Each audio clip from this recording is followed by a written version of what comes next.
इस वीडियो में मैं आपको कुछ भी चीज़ लाइव करके नहीं दिखाने वाला हूँ, बस आपको बातों के ज़रिए समझाने वाला हूँ कि कैसे आप अपने प्रॉब्लम को फिक्स कर सकते हैं। जो भी यूपीआई ऐप में प्रॉब्लम हो उसको आप ठीक कर सकते हैं।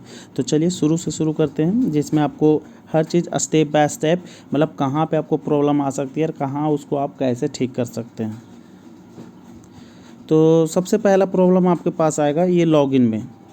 मान के चलिए कोई भी ऐप हो, चाहे पेटीएम हो, गूगल पे हो, फ़ोनपे हो, इन सब में अगर आपको लॉगिन की दिक्कत आ रही है, ठीक है, तो इसमें आपको सिंपल सॉल्यूशन है कि आपको इन जो भी आप ऐप को यूज करना चाहते हैं उनके कस्टमर केयर को कॉल कीजिए। वही एकमात्र उपाय है जो आपके प्रॉब्लम को ठीक कर सकते हैं, उनके अलावा और कोई नहीं कर सकता है। अब इनको कांटेक्ट करने के लिए आपको इनका नंबर गूगल में नहीं सर्च करना है, और अगर आप गूगल में सर्च करते हैं तो इनके ऑफिशियल वेबसाइट के अंदर जाके नंबर देखना है। ये नहीं कि बाहर में कोई भी नंबर आ गया और आप उसमें कॉल लगा के उसको पूछने लगे और वो जो बता रहा है वो चीज़ करने लगे। अगर ये सब करते हैं और कहीं वो फ्रॉड का नंबर निकला और आप वैसा करते गए तो आपको पैसे की नुकसान हो सकती है। इसीलिए आपको क्या करना है, इनके ऑफिशियल वेबसाइट से नंबर निकालना है, और जब आप कस्टमर केयर से बात कर रहे हो तो किसी भी तरह का ओटीपी नहीं शेयर करना है, ना ही अपना अकाउंट डिटेल देना है, ना एटीएम डिटेल देना है। मतलब किसी तरह का ओटीपी, अकाउंट, किसी तरह का आपका बैंकिंग से रिलेटेड कोई भी इन्फॉर्मेशन नहीं देना है, क्योंकि उनकी ज़रूरत नहीं होती। अगर ऐसा चीज़ कोई मांग रहा है तो मे बी वो कोई फ्रॉड ही होगा। इसीलिए बस फर्स्ट टाइम आप इस चीज़ का ध्यान रखें कि आपको गूगल करना है तो इनके ऑफिशियल वेबसाइट में ही जाके देखना है, और नहीं तो इनके अपने ऐप में रहता है, सारा चैटिंग का भी सेक्शन रहता है, ईमेल का भी रहता है, तो आप उनके द्वारा कर सकते हैं। कभी भी गूगल में जो नंबर आए उससे मत कीजिएगा, क्योंकि मे बी कभी कभी ऐसा होता है कि फ्रॉडी का नंबर मिल जाए और आपका नुकसान हो सकता है। आप मान के चलिए आपने कस्टमर केयर से बात कर ली, ये प्रॉब्लम आपका सॉर्ट आउट हो गया और आप ऐप में लॉगिन कर गए, सारा ऐप में आप लॉगिन कर गए। अब चलिए आपको दूसरा प्रॉब्लम क्या आ सकता है, लॉगिन करने के बाद, लॉगिन करने के बाद आपका ये प्रॉब्लम आ सकता है। लॉगिन कर लिया, अब पारी आया अकाउंट लिंक करने का, फ़ोन पे, गूगल पे, पेटीएम, मान के चलिए आप सारा में लॉगिन कर लिए, पहला प्रॉब्लम को सॉल्व कर लिए। दूसरा प्रॉब्लम में आए जिसमें कि आपको क्या हो रहा है, एसएमएस ही नहीं सेंड हो रहा है। अब एसएमएस सेंड नहीं होगा तो अकाउंट तो लिंक होने से रहा। अब इस प्रॉब्लम को कैसे सॉल्व करें, तो इस प्रॉब्लम को सॉल्व करने के लिए सिंपल सा आपको 2 स्टेप में इसको आप सॉल्व कर सकते हैं। पहला स्टेप क्या है, पहला तो आप चेक करेंगे जिस नंबर से आपने फ़ोनपे बनाया है उसमें आपका एसएमएस या फिर जो भी प्लान अनलिमिटेड वाला प्लान चल रहा है वो है या नहीं है। अगर नहीं है तो आप उसमें रिचार्ज करवा लें, आपका प्रॉब्लम सॉल्व हो जाएगा।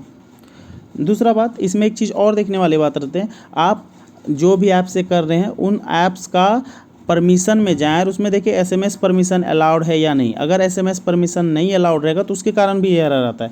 तो पहले आप एसएमएस परमिशन अलाउड कर रहे हैं, और पहले मैं आपको जो बताए थे कि रिचार्ज देख लें। अगर ये 2 चीज़ है तो ये प्रॉब्लम एकदम डेफिनेटली सॉल्व होना ही होना है। और ये दोनों करने के बाद, मतलब आप एसएमएस का परमिशन दे चुके हैं, दूसरा आप रिचार्ज भी करा चुके हैं, उसके बाद भी ये प्रॉब्लम नहीं सॉल्व हो रहा है, तो तीसरा आपको क्या करना है, आपके जो एसएमएस सेंटर का नंबर होता है शायद वो गलत डाला हो, तो आप उसको ठीक कर लीजिएगा, वो ठीक कीजिएगा, आपका प्रॉब्लम सॉल्व हो जाएगा।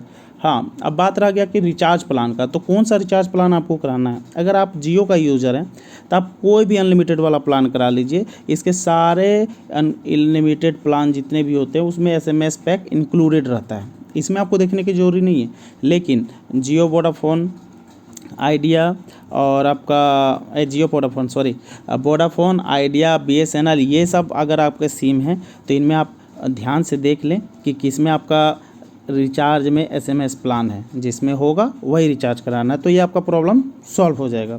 अब अकाउंट आपने खोल लिया, एसएमएस भी सेंड हो गया, अब पारी आ गया अकाउंट लिंक होने का। तब चलिए अकाउंट लिंक होने में क्या प्रॉब्लम आता है उसको कैसे ठीक कर सकते हैं। एसएमएस भी चला गया अकाउंट में, फर्स्ट टाइम देखिए आप ऐप में आए, ऐप में आपको प्रॉब्लम हुआ, कस्टमर से केयर से बात किया, आप ऐप में लॉगिन कर गए। दूसरा पारी हुआ, एसएमएस नहीं जा रहा था तो उसमें आपने रिचार्ज करा के और जो भी टिप्स मैंने बताया उनको फॉलो करके आप अकाउंट लॉगिन किया। अब ये तीसरा प्रॉब्लम आ रहा है कि आपका अकाउंट लिंक ही नहीं हो रहा है। अब इसको फिक्स कैसे करें, तो इसके लिए सबसे पहला बात, जैसे जैसे मैं बताता हूँ वैसे वैसे चेक करें। पहले तो आप ये चेक करें कि आपने फ़ोनपे में किस नंबर से लॉगिन किया है, क्या ये वही नंबर है जो आपके बैंक में लिंक है। अगर हाँ तो आप चलते हैं नेक्स्ट ऑप्शन में, अगर नहीं तो आप फिर से ऐप को क्लियर डाटा मारकर फिर से जो नंबर आपका है बैंक में रजिस्टर्ड उससे लॉगिन करें, प्रॉब्लम फिक्स हो जाएगा। ठीक है, ये हो गया पहला सिचुएशन। दूसरा सिचुएशन, मान के चलिए आपने उसी नंबर से लॉगिन किया है जो आपके बैंक में रजिस्टर्ड है, फिर भी अकाउंट नहीं लिंक हो रहा है, तो इसमें ये हो सकता है कि शायद आपने दिया होगा लेकिन उन लोगों ने बैंक में रजिस्टर नहीं किया होगा, इसके कारण नहीं हो रहा होगा। और सपोज दैट ये सिचुएशन आए कि आपने अकाउंट जो नंबर लॉगिन किया वो आपके अकाउंट से लिंक है, उसमें आपका बैलेंस कटने पे मैसेज आता है, मतलब आप कंफर्म है कि मेरा अकाउंट नंबर इसमें लिंक है, उसके बाद भी आपका अकाउंट लिंक नहीं हो रहा है, तो इसका एक सिंपल सोल्यूशन है कि आपका माइनर अकाउंट होगा।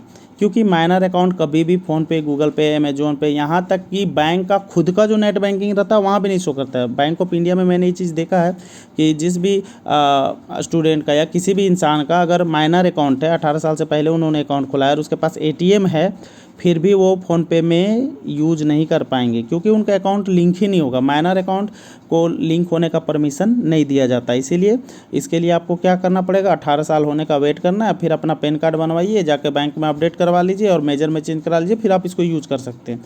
लेकिन अगर आप 18 साल से ऊपर हैं और उसके बाद भी अकाउंट लिंक नहीं हो रहा है तो वो 2 बातों का ख्याल रखें। पहला तो आप चेक कर लें कि क्या मैंने सही नंबर से लॉगिन किया जो मेरे बैंक में लिंक है, और दूसरा ये कंफर्म रहना चाहिए आपको कि यही मेरा बैंक में अकाउंट, मतलब जो भी बैंक में जो नंबर है वो यही नंबर है।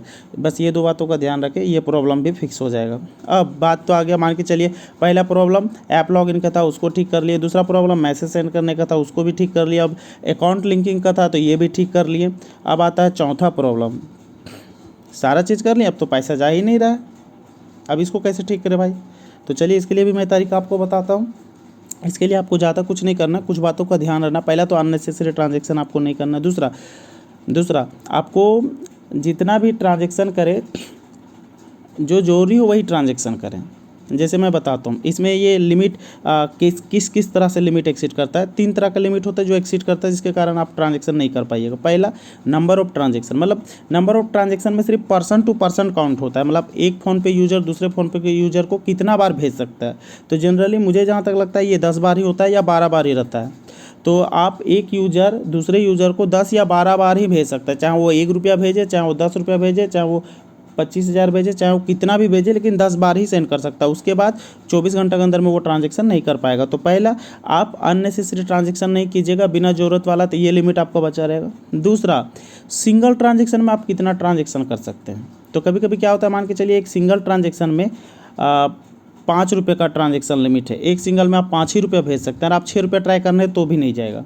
तो ये चीज़, अब ये जो ट्रांजैक्शन लिमिट होता है, जैसे मतलब सिंगल ट्रांजैक्शन में कितना रुपया होगा या एक दिन में आप कितना कर सकते हैं, ये बैंक पर, टोटली बैंक पर डिपेंड होता है। हर बैंक का लिमिट अलग अलग है, तो हर यूज़र को भी ये लिमिट अलग अलग मिलेगा।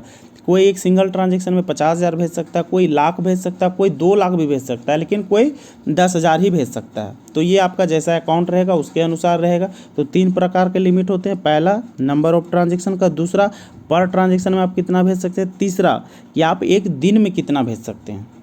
तो ये तीनों ट्रांजैक्शन का लिमिट अगर ओवर हो जाएगा तो आपको हमेशा ये एरर आएगा कि आप पैसे नहीं भेज पाएंगे, सारा चीज़ सही रहेगा तब भी। और चौथा प्रॉब्लम क्या होता है, जो शायद मेरे पास उसका स्क्रीनशॉट नहीं है लेकिन फिर भी मैं बता देता हूँ, कि अगर मान के चलिए आपने 3 बार से ज़्यादा पिन डाल दिया तो समझिए जब तक आप एटीएम लेके अपना पिन फिर से रीसेट नहीं कर लीजिएगा, आप कभी भी ट्रांजैक्शन नहीं कर पाइएगा, कितनों ही आप सही पिन क्यों ना डालें। तो जब भी आप 3 बार से ज़्यादा पिन डाल चुके हैं तो आप सिंपली क्या कीजिए, अपना एटीएम लीजिए, पिन को रीसेट कीजिए और फिर एंजॉय कीजिए, पैसा ट्रांसफ़र हमेशा से होगा। तो इस चैनल में ऐसे ही आपको वीडियो मिलेंगे जिसमें आपके काफ़ी प्रॉब्लम को सॉल्व करने का कोशिश किया जाएगा और आपको बेहतरीन सेवा मिलेगा। यहाँ से आपको नए नए चीज़ों को सीखने के लिए मिलेगा, जिससे आप अपने लाइफ को ईजी बना सकते हैं और अच्छे से ज़िंदगी गुजार सकते हैं सीख के नया चीज़, और आपको भी लगेगा कि हम भी कुछ जानते हैं। चलिए, वीडियो देखने के लिए धन्यवाद।